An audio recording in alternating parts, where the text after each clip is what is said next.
Hi everyone. Um, I think most people already start pissed off after just reading the title of this video. But um, let's just talk about it for now. I've been playing Genshin Impact for 9 months, roughly.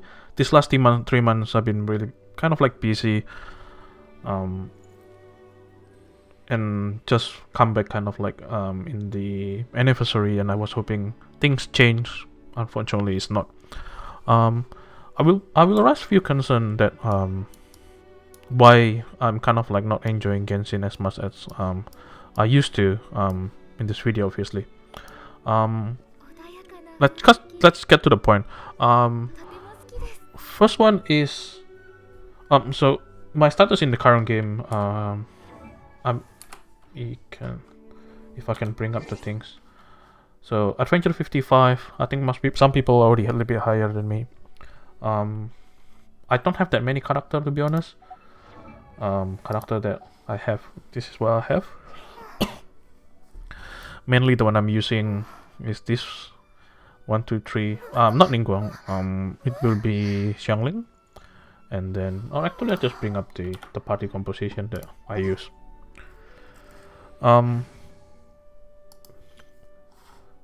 The account itself largely and kaching free to play.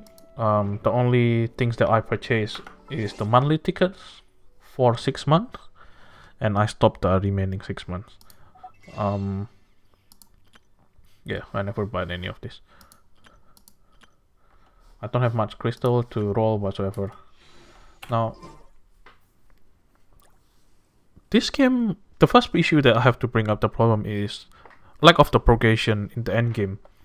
The game itself is designed to heavily RNG base, way too much.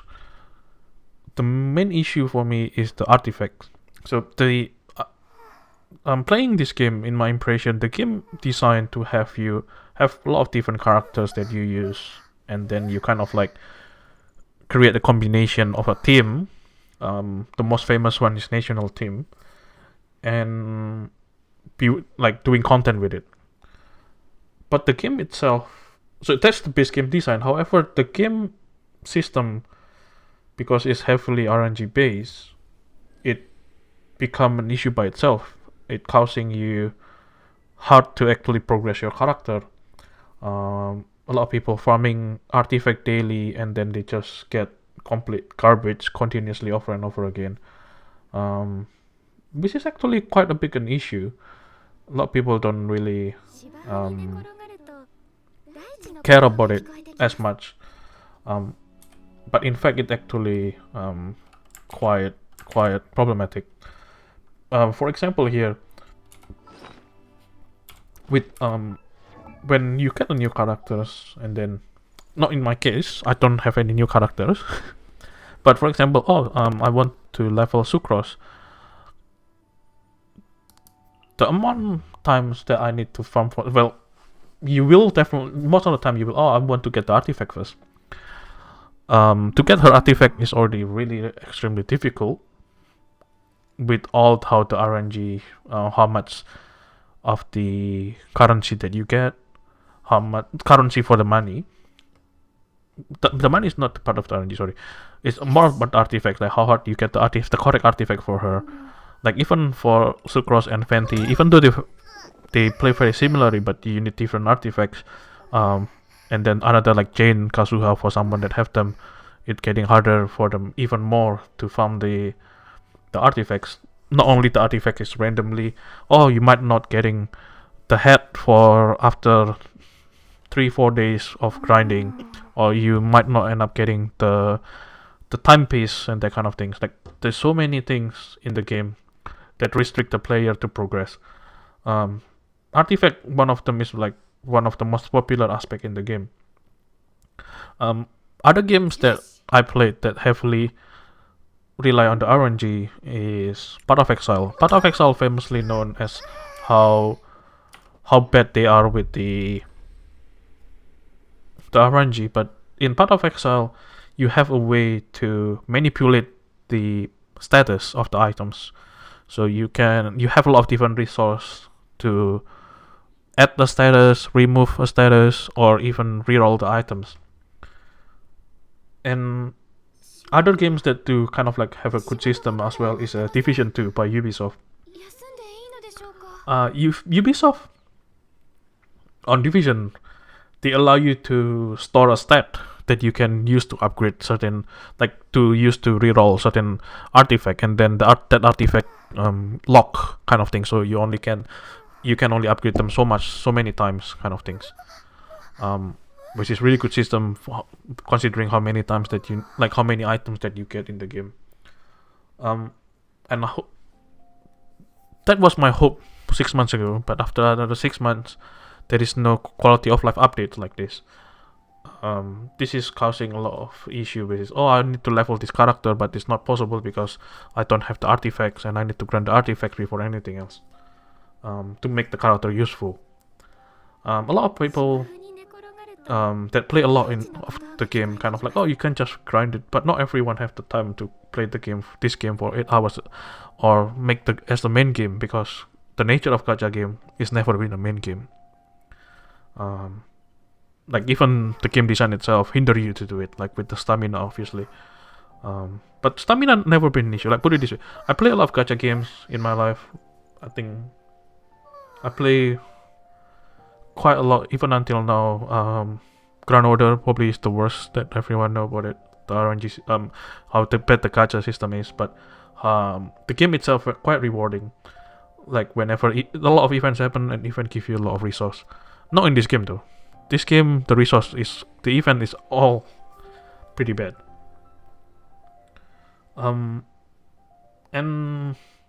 I don't know, even after 1 year, I can understand like in 1 year, because if we don't have much content, we have to restrict the player, blah blah blah. I hope it's changed. Definitely quality of life will be welcome. Weapons also another thing that issue. The only way you get a strong weapon is by gacha, and weapon probably more important than character in general. It's more determined how your character how strong they are and stuff. This is the only one that I get. This one I get from the standard gacha, and that one is a PT. It was a PT gacha that I got, which is pretty bad. Other than that, you can see all this like 4-star that I get when I'm trying to roll the character. The last time I played the game is just before Inazuma comes out, so Eula was the last one that I rolled. I got Eula, hence this weapon, but that's about it.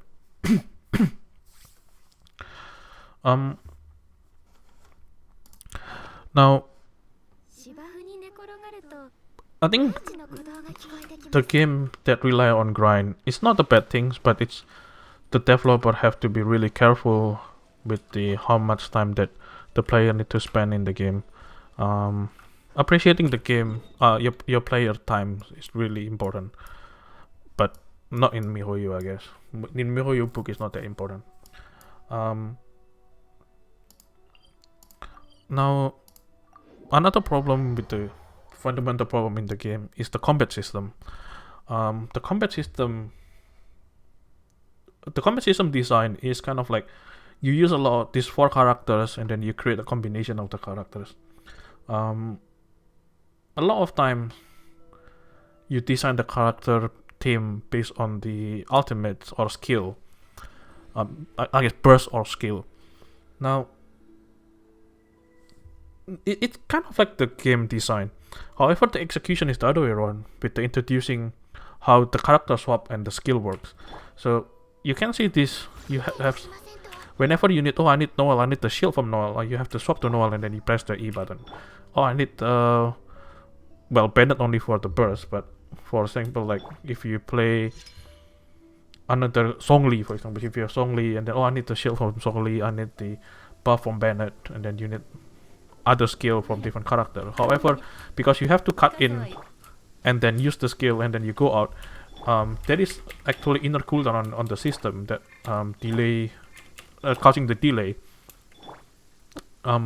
This make the game feel really janky. recently in this last few months, the most recent game that I played, Tales of Arise, Nexus Scarlet, even the Punishing Grey, all using the same system. I heard another MiHoYo game, which is Honkai Impact, also using the same system with the cut-in system, which is rather than you swapping the character, the character just jumps in and then use the skill or the burst, and then they go out. And then if you want to swap that character, you have a button for it, kind of things. This is very important because it kind of like create a dynamic in the game that to make the game more fluid. Considering like currently the game it's rely heavily on shield because how the iframe mechanic is really bad. Like iframe mechanic is very important and it's another things. And it would be nice if you can just swap in, swap out. Like for example, like Noel, I need to swap to Noel. Yes, the game does have the inbuilt alternate button on the PC, but that's about it. But if I have Bandit, like I need Bandit Ultimate, and then you have to swap to Bandit Ultimate, and then you go back to Noel.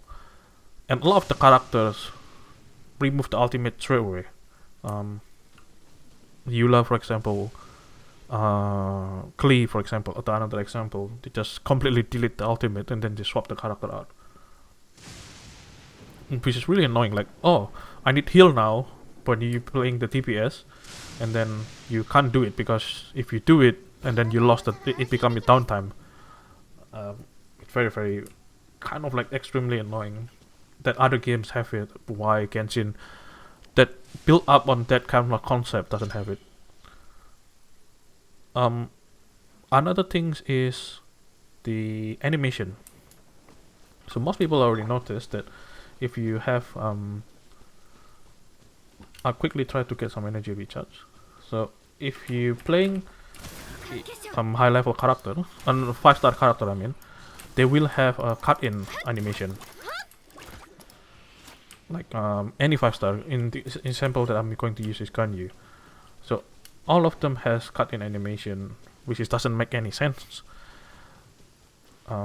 Because all the 4-star doesn't have, well, in a way that we spend so much money in terms of like production value, that's why we want it to have the animation kind of things.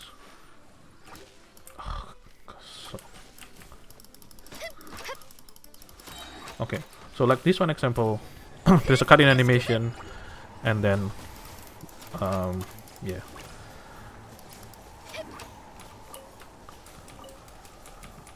But the funny thing is, not only just the 4-star doesn't have it, you can't turn off the animation. However, in the game itself, there is a way for you to turn off the animation. Now, if you actually stand to hold on, let me get more resource.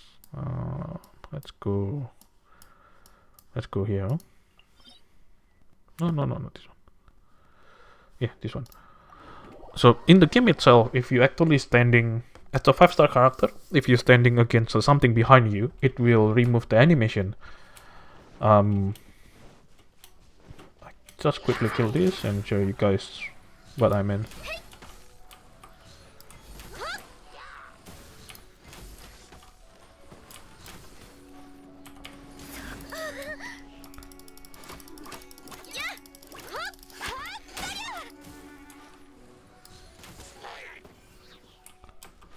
No, enough still. Okay, this one. So I used earlier the ultimates, and it's just cuts in. But if I stand close to the wall, and she just skipped the cut in animation, look how fast it is. If they have a button or something, I had enough to watching her animation, and then we just turn it off, kind of things. Because the long animation is actually very intrusive. For example, if you're playing Fenty, how Fenty, you aim certain direction and then when you ult, it shots different direction. Diluc as well having same issue. Anything with the cut-in animation, it causing disorientation when you actually play. The funny thing is, like, Bennett, he just cast it through without the animation. Kind of like waste off. Like, I don't know. That's one thing that I was hoping getting added to the game fairly early to remove, to allow you watch once a day or something, and forget about it for the rest of the day. It will be very important, like, in my opinion.